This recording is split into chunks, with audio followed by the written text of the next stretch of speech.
watching that one. Got it. And the X one? Got it. Nobody's in that one. Let me. Yes, but in the email link for the X chat is the production chat. Got it. So let me fix that. Yeah, they got to know that they got to go to a new. Oh shoot! They got to go to a new link because when the stream ended, all it's doing is it's replaying the first minute and a half. Got it. I'm working on it.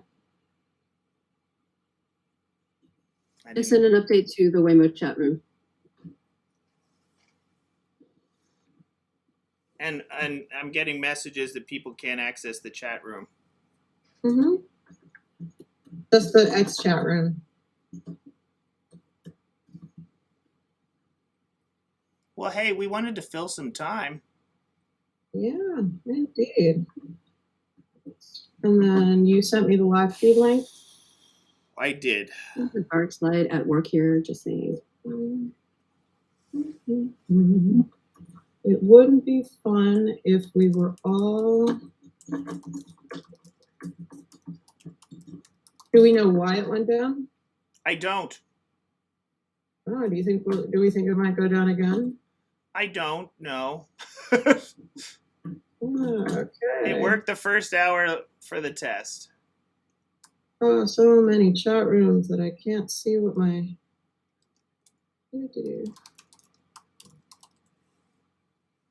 All right, let me make sure this actually works.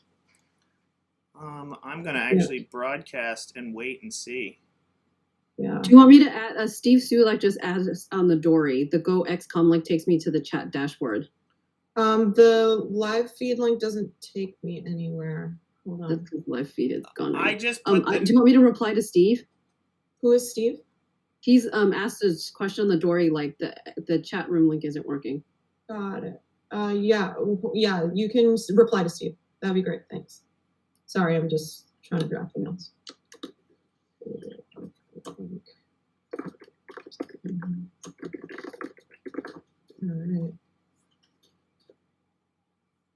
All right. Okay, so whenever that goes out, we are live to YouTube right now. Got it. All right.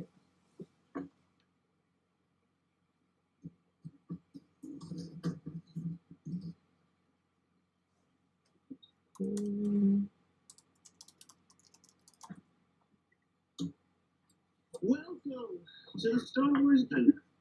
We are broadcasting. That's the old link, whoever's broadcasting that. Also, we are technically live when we're able to get people back in here. Cool. All right. How's that? I just sent it. You guys get it?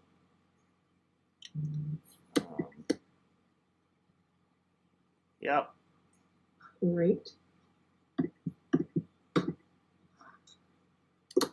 If you can tell everyone in the chat rooms that we're able to get in the chat rooms to check their email.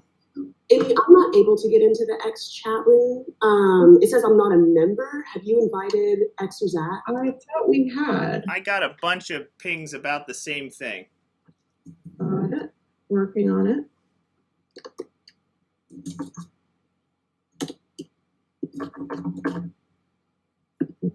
That's wrong. Thank you for your patience, 501 friends. There we go. They're now in the chat room. They all should be.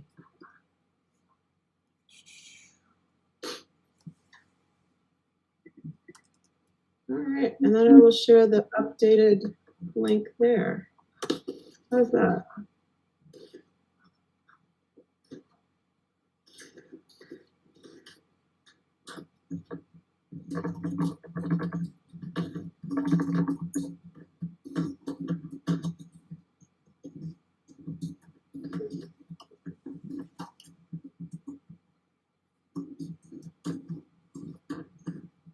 All right. We actually have 87 concurrent viewers. Yes, victory. It's back. 93 and counting. 100. Excellent. I think we're up. Okay, we're getting some great messages. Morton, thanks so much. We see that you're on. Technology, Everybody- everybody. We love We are up. technology. Yes. Making it work. If Rock only we on. had, if Rock on. only we knew a company full of people that could make holo projectors. In awesome. Rock So on. So we are- what did we miss? we missed. So we got into about 1 minute and 30 seconds from what I saw cut out. I think we were talking about potentially social media into the COVID relief fund. That's So right. That's let right. me reiterate as we go back to that slide that please, if you're watching, the point of this is to raise money for the COVID-19 Global Relief Fund. If you go/Star Wars Telethon, you'll be able to find where you can donate appropriately.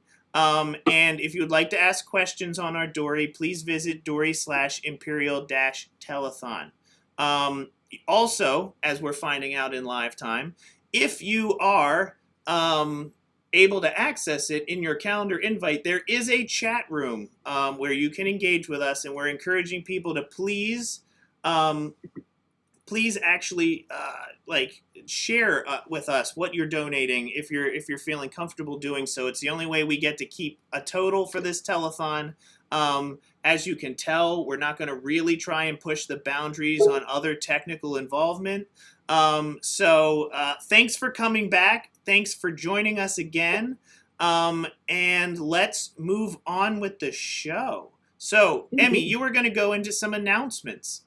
I was. So first of all, I just want to say I'm seeing some amazing things happening. I'm in the X chat right now. Morton, I noticed that you pledge yourself and all your payroll. So you don't have to actually declare how much you make. But if you just want to give us like a ballpark of what that means, no, I'm just kidding. Thank you so much. This is so much fun. So first announcement is it has been promo season, and it's been a wild promo season. So we just want to say a big congratulations, and may the force be with all of you, whether you got promoted, went up for a promotion, didn't get promoted. All of it is just incredible learning. So we just wanted to celebrate everybody and our amazing Pops team, our HRBPs, everybody who went through that season. Thank you guys so much. We know that it's been particularly wild, and just wanted to say a big congratulations. And also to our unsung heroes. So those folks who are doing the work that keeps everything threaded and knitted together, we just wanted to say a huge congratulations to all of you. We're going to be hearing more about that at the X All Hands, but we definitely wanted to take this time to just say a big congratulations and a big thank you to everyone. It's really an all hands on deck season. So thank you all so much. You know, not to get ahead of things, but you may have just seen some applause for all of those people getting promoted there. But today is a special day. The Empire and the Rebellion have joined together for a single day of ceasefire in order to combat this collective scourge that we're both facing. Emmy and I arrived on your planet. Oh, wow, I have an incoming transmission. We're just going to fly by the seat of our pants today. I'm going to cut our program into a completely new direction. And let's just roll with the punches. Let's see if we can, give me one moment to see if we can make this happen. But so just so you're aware, Nick's got about 15 Hangouts open right now to make this all happen. So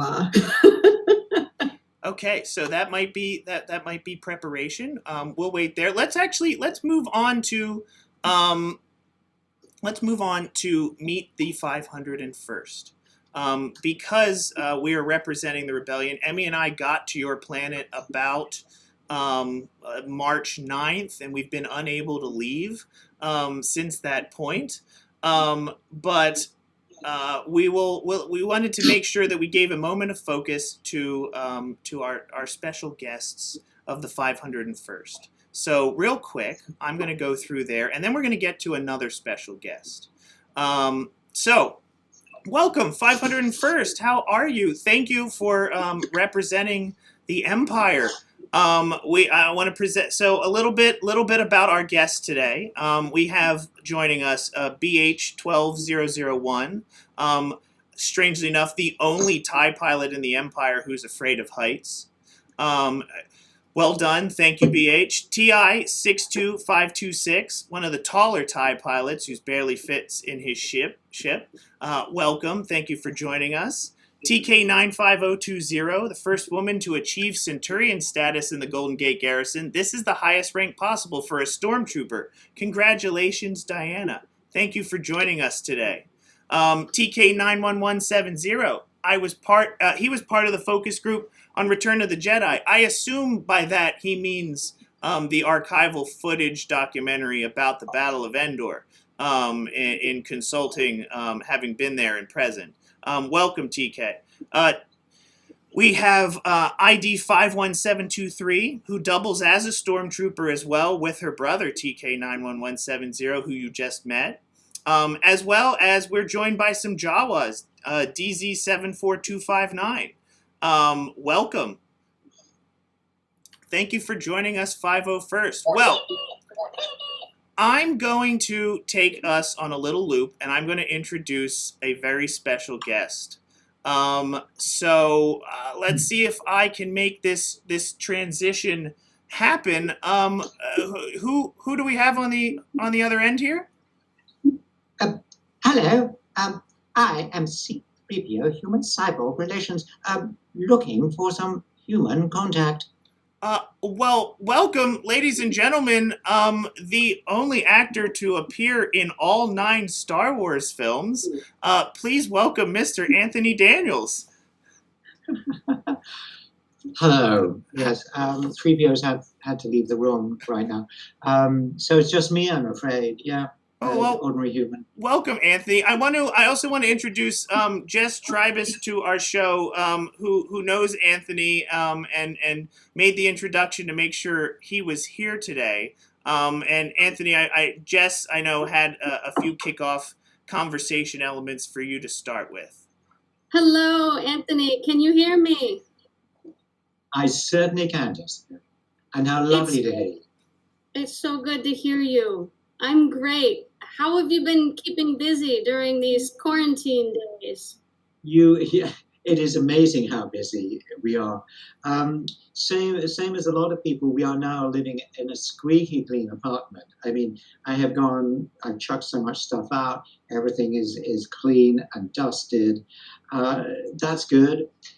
First thing in the morning, I do half an hour exercise with free weights, just little ones, nothing, macho man there. Just keeping the body in shape because the intake is going in the evening and so on. And then doing a lot of stuff on computer, either to do with my jobs that are coming up, or frankly, setting up deals like this, which I've got to tell you, after a day of battling through people who trying Zoom for the first time, not entirely successfully. And then I come in with you guys, you just wham straight in there. So I wasted quite a lot today hearing voices in the distance and making signs of people who I can see but can't hear, or vice versa. Taking exercise in our wonderful parks in London, watching a bit of movies, but actually incredibly busy and staying safe, wiping surfaces, wearing gloves, wearing masks. Well, of course, for me, that's not so much of a big deal, but a different kind of mask from my golden one. So the days are surprisingly good. Well, I know we have a lot of Star Wars related and 3PO questions, but before we get to those, you and I, of course, know each other from being faculty colleagues and friends at Carnegie Mellon in a program that has a little bit of a similarity to the Moonshot Factory, like solving big problems with interdisciplinary teams, prototyping and experimenting, failing and iterating. I've witnessed you inspire and help countless Carnegie Mellon students on their mini moonshots within interactive entertainment technologies, really helping to bring science fiction to life. I was wondering if you could talk a little bit, just for a minute, about your experiences with this type of project setting and the feedback that you've provided to the students, and what works, what interests you, what doesn't work in those settings. Well, for people who don't know what ETC does, it is, of course, about entertainment technology, but a lot of it is based, there are lessons and lectures and so on, and experiences, but the main experience is getting these students in groups of various sizes, which change constantly as each project changes, and they are randomly, well, actually not randomly, placed together in different teams so that they learn to work with. You might have a designer and three programmers, or three programmers and a designer, whatever. Different skills, but not always the skills they thought they were going to need. So it forces people to think, I don't want to say outside the box, but in a different area than they're used to. So people stop being totally focused on, I'm a programmer.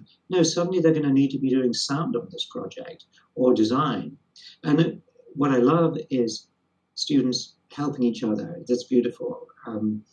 I love it, students sharing their skills and so on. And I love the patience that they show with each other, and the joy of successes and the understanding of failures. It all works really in a very organic way. And my role is to be a naive user, an outside guest who comes in, deus ex machina, and kind of goes, well, I don't quite understand. And no, you didn't explain it in a way that an ordinary person can. Because, you know, some kind of techie people can be a bit too, like, incomprehensible. Mm-hmm. And they tend to miss out steps in a program, which for a programmer is odd because it's all about steps, isn't it? But when transmitting it, as it were, into a working project for a user, they can forget that to be in the room, you basically have to open the door first. So that's the kind of thing I've noticed. So when you say inspirational, I think I'm more of an example of how not to be as you get older. I think you're being modest. You thank you for all of your work and inspiration on those projects. Thank you, Anthony. This is great. To tell you the truth, Jessica, I talked about doing a little exercise every day just to keep fit. When I'm at the ETC, it is like being in a gymnasium for my brain, because maybe there's 20, 25 projects, each one remarkably different. And because I want to make cogent comments, I really have to think when I'm talking about it. And it's hard, but I think it's staving off Alzheimer's, because I'm pretty tired by the end of the day, I can tell you, because it is making me think outside of my box too. It's oftentimes easier not to think, but that's not the practice we try to put into place around here. When I go back to my hotel room in the evening, I stop thinking. Yeah. I put on the TV and I have a glass of wine. Okay. Oh yeah, don't we all? Awesome. Thank you so much for being here. I'm gonna. Emmy has my co-host Emmy has some questions that she's fielding from our audience. We are currently being viewed by about 300 people. Okay. Hello, everybody. I will start with a question from our friends at the 501st, who are actually on this call as well. 501 is waving hi. What's your philosophy about giving back to your fans? I'm sorry, what is your philosophy about giving back to your fans? The fans, not to be coy, and I've said this before, but it bears repetition. When Star Wars first opened in 1977, there was no money for advertising. It opened in a few theaters in the States, and everybody didn't care. But the audience was there. And by the end of that movie, boy, did they care. And they ran out and they got their friends. And the friends got the friends, and you know the rest. And now countless millions of people are Star Wars fans around the world. Without fans, that would never have happened. It's a funny word, fan. I'm not particularly fond of it because it has silly connotations that are not real.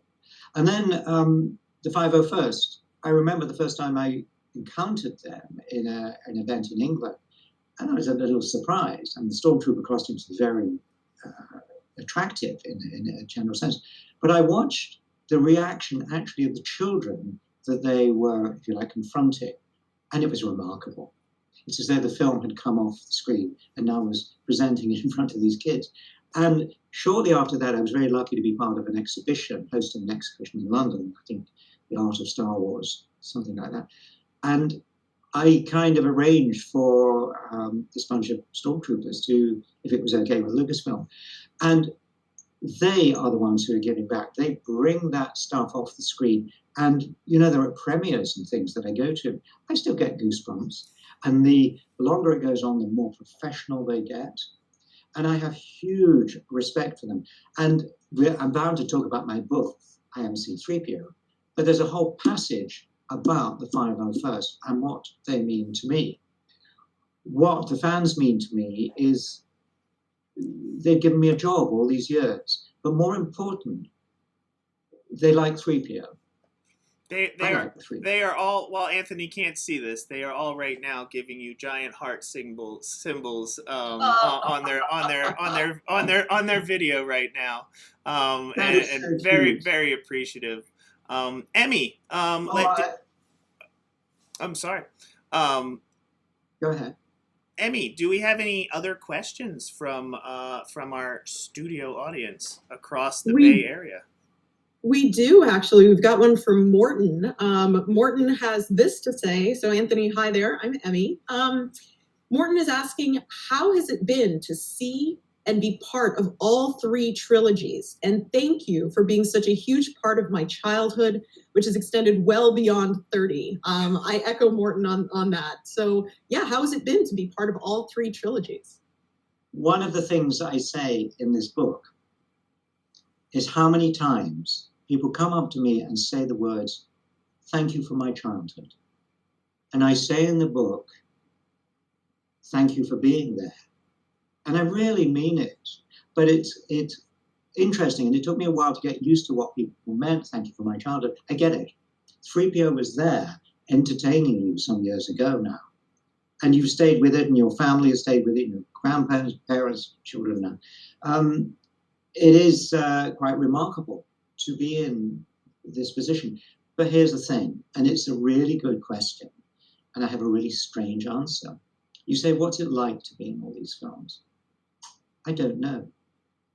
I know that sounds odd, but I don't know. I'm too close to it. How can I say?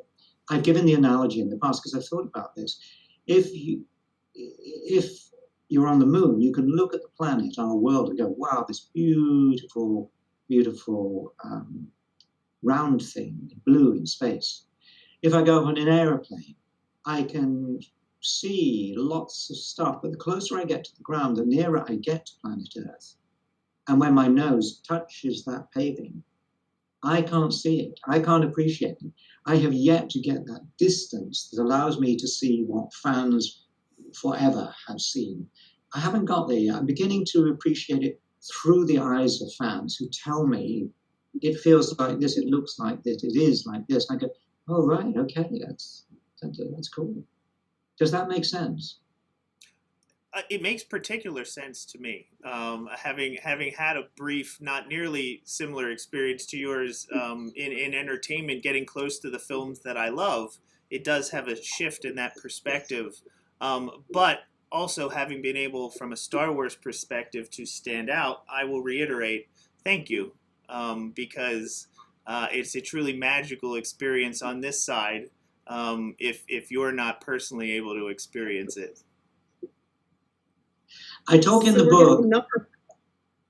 The opening paragraph is about not Star Wars, but about Star Wars in Concert, a series.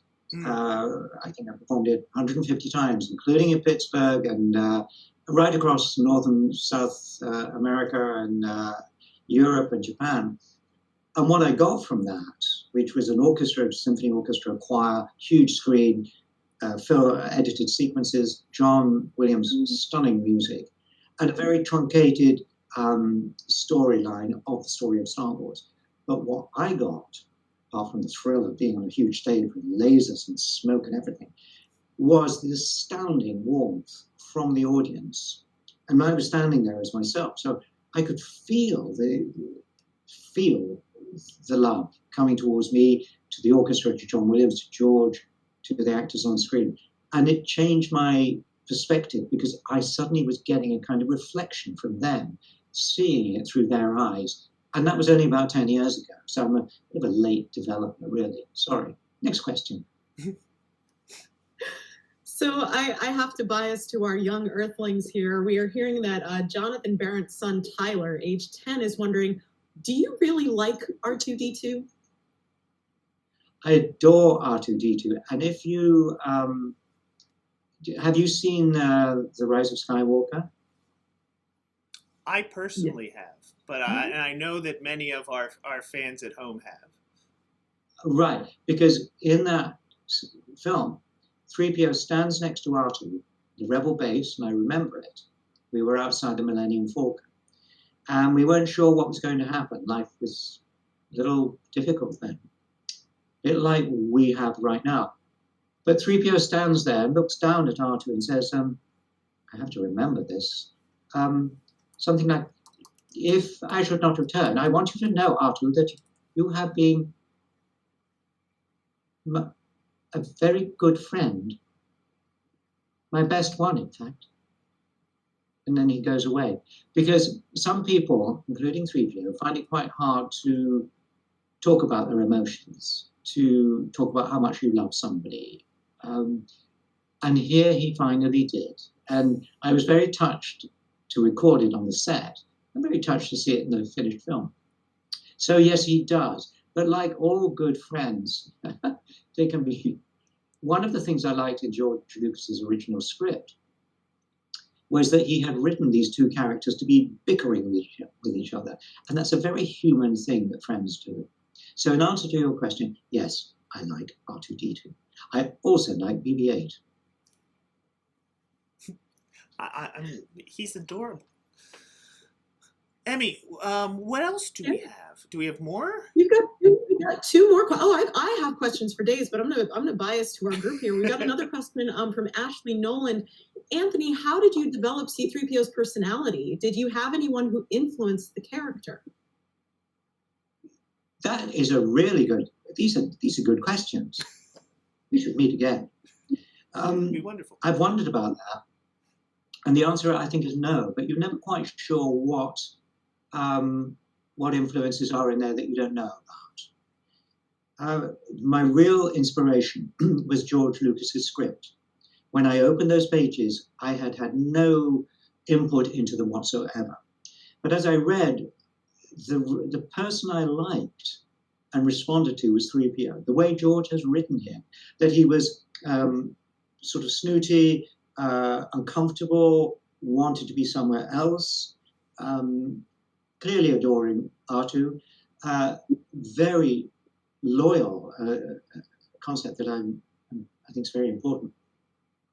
Loyal to Luke Skywalker, for instance, the princess, whatever. He was perfectly formed.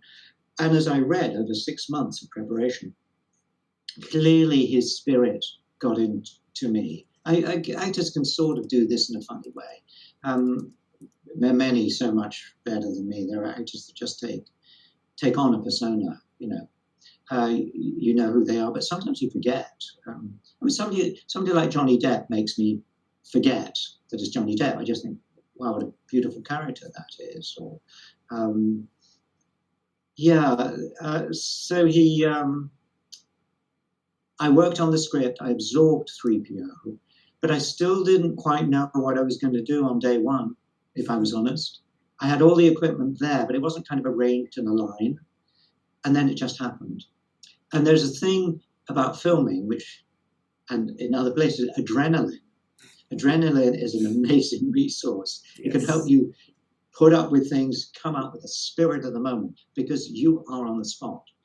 When George said, action, oh God, what am I going to do? And I did it. I did something. Next question. Well, I think we're all benefiting from adrenaline right now. Yep. We feel that one keenly. So next question, I've got one here from Matt Eisenman's daughter, Avery, age 10. And she's wondering, could you please recite your favorite C-3PO line? Thank you. It's very polite. Could I recite? I wonder what her favorite line is out of the movie. Does she have a favorite line? We don't have it detailed here. So yeah, I think she's really looking to you. Okay. Well, one of them, I guess I'm going to admit it because I've said it before, is We're doomed. And it's my favorite line because it kind of sums up 3PO's personality, his character, his terror. He's sort of afraid. Right now, it's a phrase that's a little scary, except we're not doomed. Eventually, this event, this virus, will go into history. Not for a while, which is why we're all being careful, okay? And we are being careful. I go out to the store wearing gloves and a mask. A different kind of mask from the one you normally see me in, but it's important. So we're doomed, but actually my favorite line, yeah. Well, there was, do you remember this when they were playing space chess on that table, which was magic, actually magic. I love that scene. Do you know they never merchandise those figures on the table? And of course, they weren't there, were they? We were looking at an empty table. But to say, I suggest a new strategy are to let the Wookiee win. That phrase became so popular around the film set. People go, let a Wookiee win. No, nobody really knew what it meant, but hey. But one of my favorite bits, since you asked, is when Han Solo, who was very, very rude to 3PO all the time, very rude, very dismissive, yes, impossible man, but he's been captured, if you like, by the Ewoks, and he's now hanging over a fire, which is going to be lit, and they're all chuntering away. And he says, 3PO, what are they saying? And 3PO, I really love this line. It appears, Captain, because they thought 3PO was a god, right? The Ewoks. Nobody else, just the Ewoks. But 3PO kind of looks at Solo, who's there with a fire around him. It appears, Captain Solo, that you are to be the main course at a banquet given in my honor. I love it. Next question. So we have another one here from Jonathan Ing. Was it hard to come back to the character after the hiatus between the various trilogies? What is your process to get back into playing C-3PO? It wasn't hard at all, and I'll tell you why. Because not only the films, you know, there's lots of other stuff. There's audio books, there's cartoon films, there's all sorts of readings that involve me and other programs. I mean, for heaven's sake, the Christmas special, the holiday special. I'm sorry, I shouldn't have said that, should I? The holiday special. You can watch it on YouTube, I think. I don't advise it.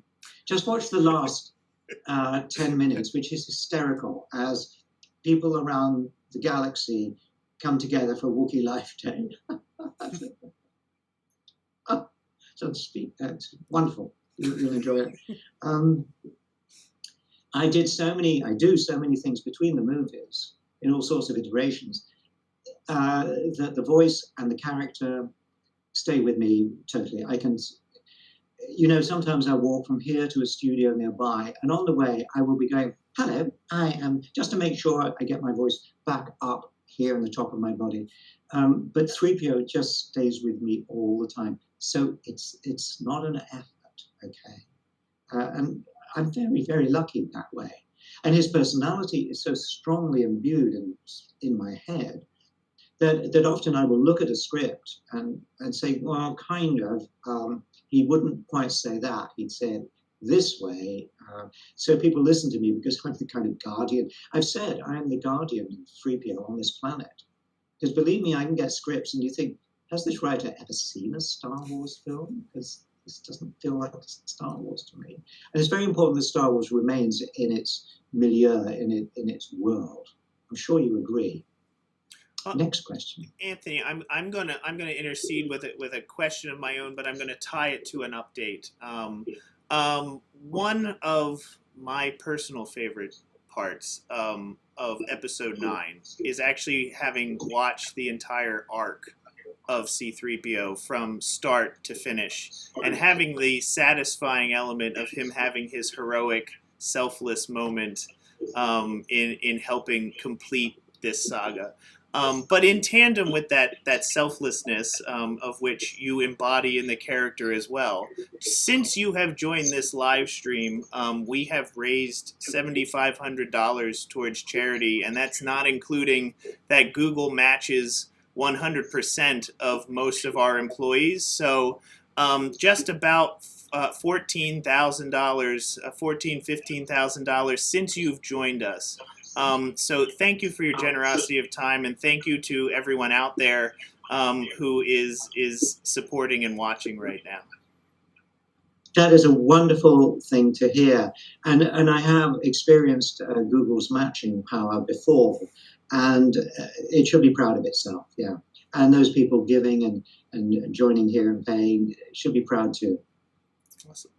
Emmy, do we have any other questions? Oh, they're coming in hot and heavy. We've got another one from Ava Thomas, 8 years old. Mother is AJ Thomas. This is going to be a tough one. Go on. Asking, who is your favorite Star Wars character of all time, and why? Right. What Aiden? Right. What is Aiden's favorite character? Ava doesn't offer a favorite character, but I'm assuming she means besides C-3PO. Does she not have a favorite? No, unfortunately, she didn't give a favorite. Oh, okay. Well, you'll be surprised to hear, because 3PO is a really nice, sweet, good-natured, kind, thoughtful, sensitive creature, and I play him. But really, my favorite character, and there are some semi-favorites. I hear there's a bunch of Jawas. Am I right? Because I heard "Udili, Udili." Oh yeah. It kills me every time I hear that. I think Jawas are delicious. They're just hysterical. And I love BB-8. But if my real dark secret came out, it would be that I like Darth Maul. Do you remember the guy with the red face and the horns and the black markings? And I like him because he is unashamedly evil. He doesn't have a good side on him at all. There's no wishy-washy Darth Vader regretting what he did, being retrieved, or whatever it was. He's just mean and nasty, and he loves it. So he has the honesty to do what he likes to do. He also has one of the best frocks in the series and the most amazing makeup in the series. So it all goes together, and it's played by the loveliest of guys, the sweetest of guys, the most unhorrid person you'll ever meet, Ray Park, who is a martial arts expert and an actor. So the whole thing goes together. So yeah, I like Darth Maul. Who I hear recently reprised the role for the conclusion of the Clone Wars on Disney Plus right now. Some pretty amazing action sequences if you haven't watched it yet. He's in animated form, but it's very Ray Park. Yeah, he set the standard, totally. Love him. It's a good guy. Amazing. Well, Anthony, good guy playing the bad guy. We have, I'm sure, more questions, but I also want to be conscious of your time. So would you feel up to a few more? Let's do a couple more. Let's finish on the hour. Let's just go for it. Wonderful. I have been doing events like this all afternoon, and it's this seems to be one of, as I would expect, technically perfect. So good for you. Others not so much. You missed 10 minutes before you joined that we completely crashed. But we came back just in time for the best part of the show. I also was just told live time that Ava's favorite character is Chewbacca, just so we have that on record. Yeah, that's really cool. 3PO loves Chewbacca as well. Not just because in The Empire Strikes Back, Chewbacca collected 3PO in bits and stuck him together again. Not always in the right order, okay? And that was irritating for 3PO. But Chewbacca, what a lovely character. And again, very, very cleverly conceived by George Lucas. It's also and brilliantly played by Peter Mayhew and, of course, Sir Tama. Chewbacca happens to also be my wife's favorite character. He is all over our house. Well, that hair will get everywhere. In the molting season, you don't want to know. Put him out in the shed. So we've got Kira Smiley here, and she's asking, she said her friend Dave spent the entire weekend wondering if C-3PO and R2-D2 knew that Anakin turned into Darth Vader from episode 3 to 4, or if the droids knew Darth Vader was Anakin. Well, here's the thing. At the end of episode 3, 3PO has his mind wiped, doesn't he? So 3PO doesn't know that Darth Vader is his daddy. And I'm going to ask you not to tell him because, look, he's nervous enough as it is, isn't he? He has a bad time. And if he knew that Darth Vader was his daddy, I think he would go and self-destruct. He would just melt himself down. So he doesn't know, and please don't tell him. Amazing. The secret is safe, I believe, with everyone here. Thank you. We have another question here from Brad Newman, and Brad is wondering, do you ever have dreams where you are C-3PO? No, and funnily enough, I'm not sure I've ever had a Star Wars dream. I certainly don't remember. None of us really remember dreams. But I don't think so. And I think probably it wouldn't be a dream, would it? It would be a nightmare.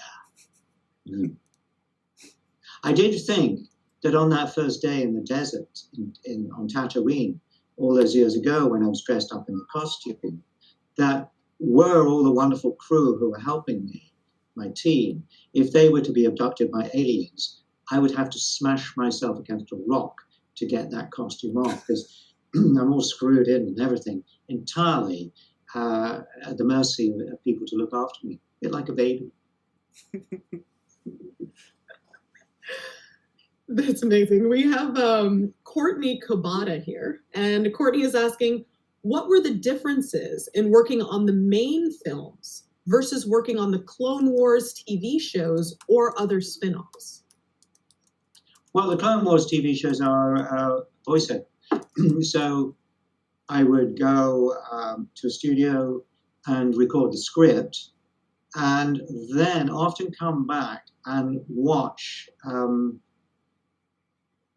my words against the animation. So they would take my words, animate the character to my words. Then we would come back and just finesse or kind of tweak it a little, make it a little better, making that sentence fit a little better, adding new sentences, because then I could look on the screen and go, well, there's a thing up there that you obviously don't see in the script, but he should react to that. He should notice that and mention it. Or maybe I'm closer to somebody than I thought I was, so I don't need to speak so loudly. So you get to tweak it. And that was huge, huge fun. And of course, don't have to wear the suit, except that when you come and see me in the recording studio, just doing voice, I stand there like C-3PO because he is very upright and very correct. Model him. So very tight tummy, tight bottom there, and very stiff and like that. And that's how I stand when I'm doing the voice. So you walk in the studio and you go, kind of, he looks like 3PO, doesn't he? But that's the way I can keep the voice the same as on the set, and it's consistent. So it's totally different, the two. The character stays the same. And what I love is sometimes in some of the cartoon films, like the Yoda Chronicles, Lego Yoda Chronicles, we laugh so much because we love Star Wars so much, we can make fun of it.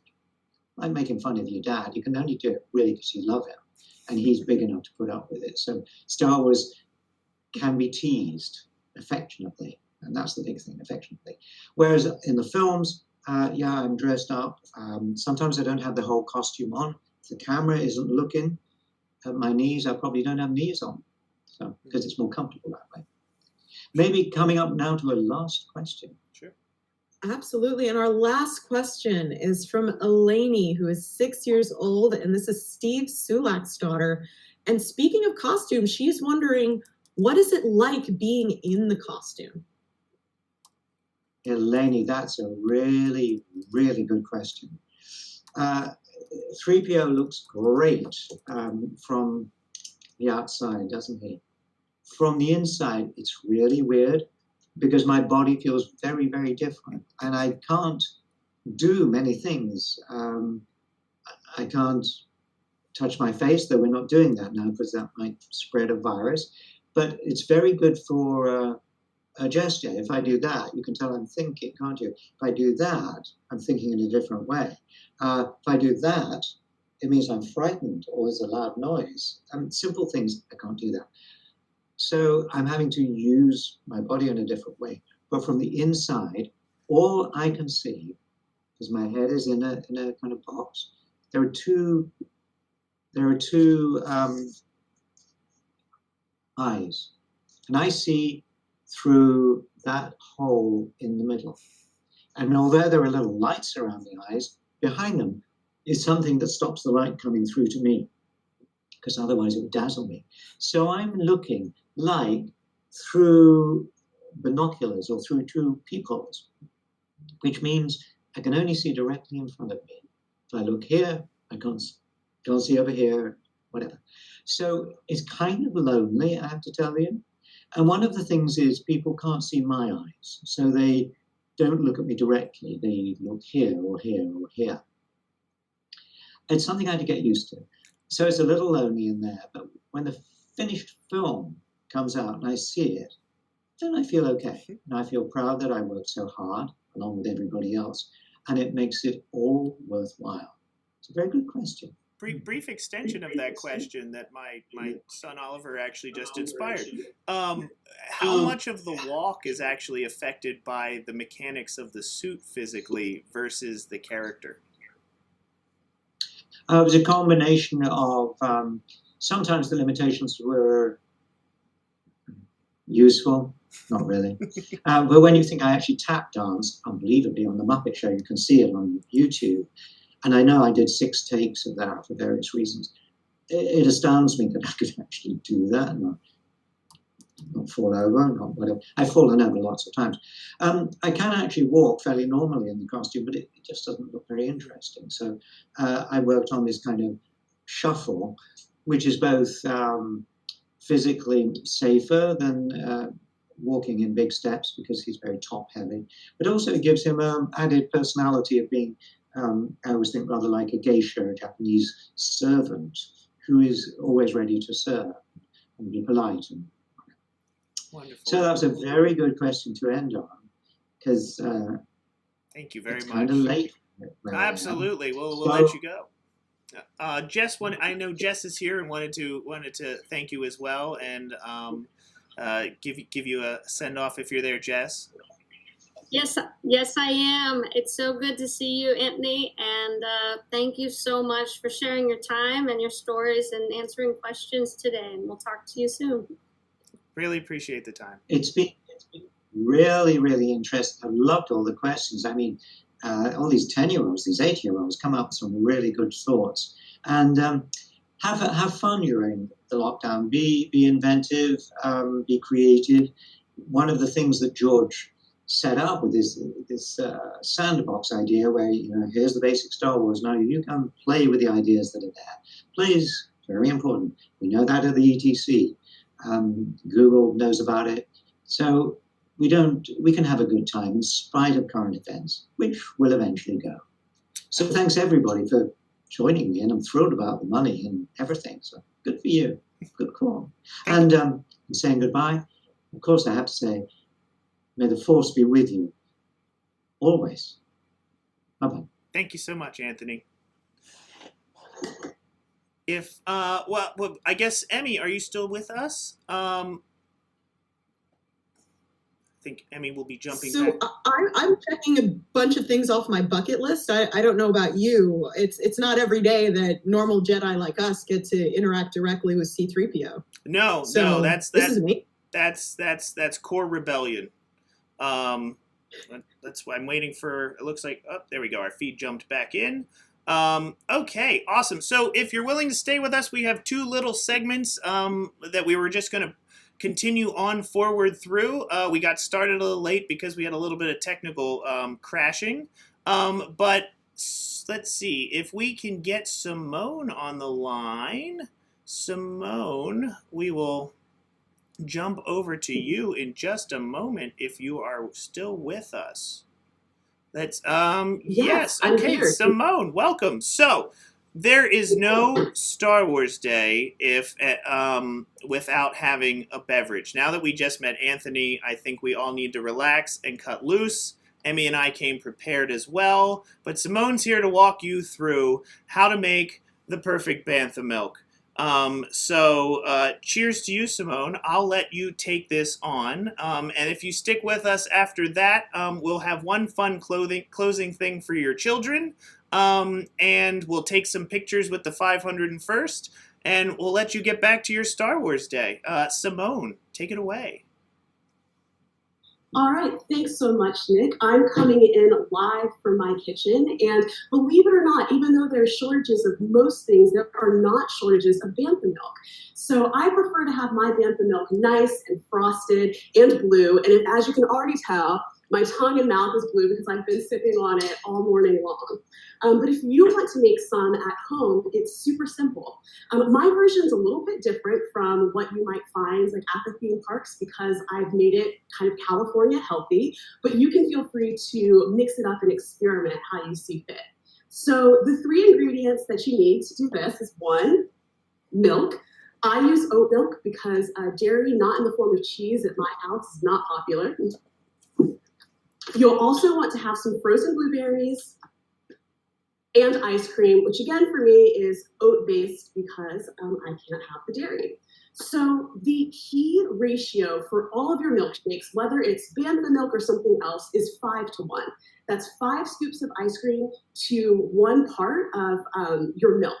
So I have my blender here behind me and everything's already measured out. So I'm just going to add in my oat milk, add in my scoops of ice cream, and now comes the fun part, just making it blue. So I'll put in 2 scoops of the frozen blueberries.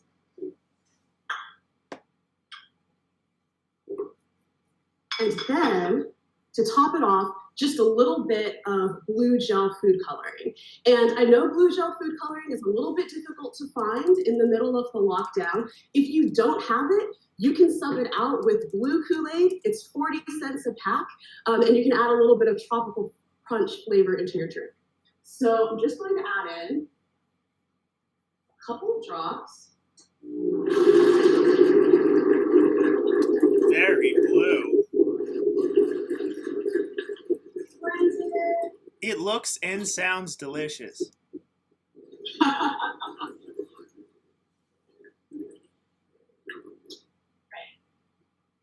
So this is bright and very blue. Beautiful.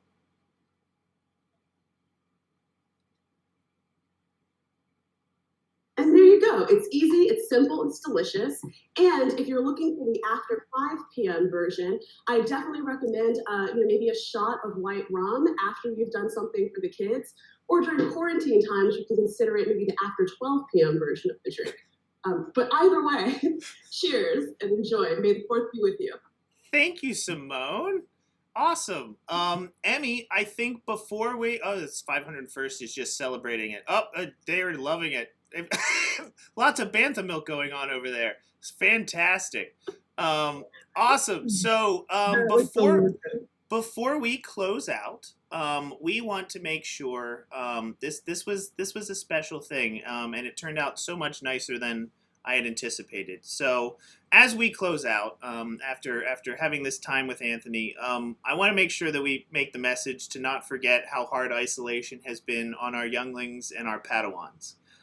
Everyone at X is looking to make tomorrow better, and we're not only doing it for them, but we're helping teach them how to continue the effort when we can't.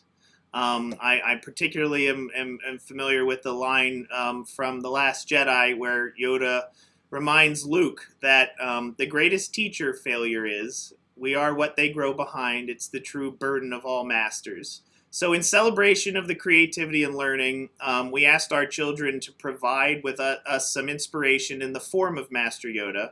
And we asked that if you're inspired by what you see, you consider continuing to give to the effort. At the moment, outside of match, we have raised $9,100, a potential $18,000 with match. 501st thanks you very much for that. But as we close out with the talented artwork of our children, please consider giving. And let's jump into that deck. So Emmy and I can share this with you. So Akiko Fu submitted these pictures of Yoda origami, which is just amazing. If we continue on, Neil, age 8, gives us Master Yoda in an action pose. Thank you, Neil. This is better than I could ever do. This is fantastic. Somerset Grant, age 16. Wow. Phenomenal. Wow. Phenomenal Baby Yoda image. Next comes to us from Ava. Oh, Baby Yoda and some X representation. Thank you so much, Ava, for joining us. That's a great X, Nick. Look at that. That's fantastic. Eleni, I couldn't agree more. Fun this is. And this has been amazing. Thank you for sharing this picture with us. The next one comes from Phil Yee. I'm hoping I can get those kind of props later today as we continue to celebrate May the 4th in my house. Our next image comes from Emma. Thank you, Emma. Great action pose as well. I can feel the force off of that one. Following by that, by Madeline. I love how demure he is. Like Yoda is both strong but also like accessible. Yeah, there's a lot of humility in this one that I really like. Absolutely. Liam Smith, I know that the Force is strong in this household from personal interactions. And don't think I missed that Ahsoka is hiding there in the background. I picked that up when we were adding these photos. Thank you, Liam. The next image comes from Ryan McNamara. 501st, you can't see this, but there's an image of Darth Vader, Darth Maul, and Kylo Ren. So possible new recruit here. Just, Ryan, if I can put you in touch if there's new opportunities there. Our next image comes from Olivia Swan. There's Olivia, possibly one of my favorite images. This is beautiful artwork, and thank you for submitting it. Our next picture comes from Elliot. Thank you, Elliot, for submitting your picture. I love the little green heart that Yoda brings to the table. A lot of heart there. And next image is from Mona. Thank you for bringing us this image. And our final. I love the shading in that one. There's some good shading going on. Absolutely, good pencil work here from Edward. Thank you for bringing Baby Yoda to us. Before we continue on, I think that is our show wrapping up at about 7 after. I'm going to check one last time to see if we have any updates on donations that have changed since we last spoke. So I'd love to see if we can maybe crack 10K. That would be amazing. I know we are real close. So it looks like at the moment we are holding at about $9,200 in just the last hour, and that's not including those that are eligible for Google Match. So thank you so much. Big applause. I have up on the screen right now the 501st. If you want to take a pause for a moment and get your cameras and do some selfie shots with the 501st, I'll leave them up here for a second before we sign off. And we will also send out our link of the broadcast so you can enjoy it later. Oh, 3PO and the Jawas have 3PO and the Jawas ready. That will never get old. Never does. Thank you, 501st, for joining us. I have a lot of thank yous before we sign off. Thank you to Anthony for Nick, joining. I'm just seeing $1,000 donated. Oh, really? I think we might have passed our 10K mark. Alan Thompson. Alan, thank you, Alan. Your generosity never ceases to amaze me. As with everyone, the greatest part of being able to do these charitable efforts for fun at the company is getting to see how generous everybody is at all times. We're very fortunate to work at a place with such good and amazing people. So that looks like we broke 10K in just the last hour towards this effort. So applause to everybody. Thank you for doing that. Yes, my glass is up to you. Bantha milk all around. Before we cut off, before we head out, thank you to Anthony Daniels for joining us. Thank you, Jess, for introducing us and making that possible. Thank you to the 501st for being here to help us celebrate. Your partnership has always been a great joy to me personally, as well as I know X and Waymo have always appreciated it. Very special thanks to Simone Gamble for your bit and your support behind the scenes. Huge thanks to Wendy Chu, who has been counting all of your donations and tallying all these and helping us with the production behind the scenes.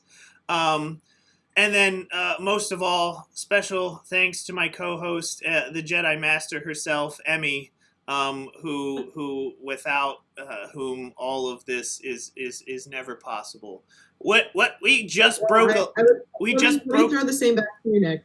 Let me throw the same back to you. Thank you, man. Congratulations, and what a feat of engineering you pulled off. I never thought anybody could do this much with Google's technology. I'm sure there's a case study in here somewhere. So thank you on behalf of the entire community across X and Waymo. Thank you so much. Oh, thank you. My pleasure. It looks like we just broke $11,000 just in the last few minutes. Thank you, everybody, for your generosity. Know that you're making a difference, and continue to keep the community together. I will send out pictures into the album of all of the technical behind the scenes thing that made this possible, because it's just hysterical to watch. As well as, please, any selfies you took during this, any pictures you took during this, please upload them to our album. It's how we can keep our community together and in each other's lives. So with that, I'm Jedi Master Nick, wishing you a happy Star Wars Day. May the 4th be with you. Thank you so much, and we'll hope to see you in person real soon.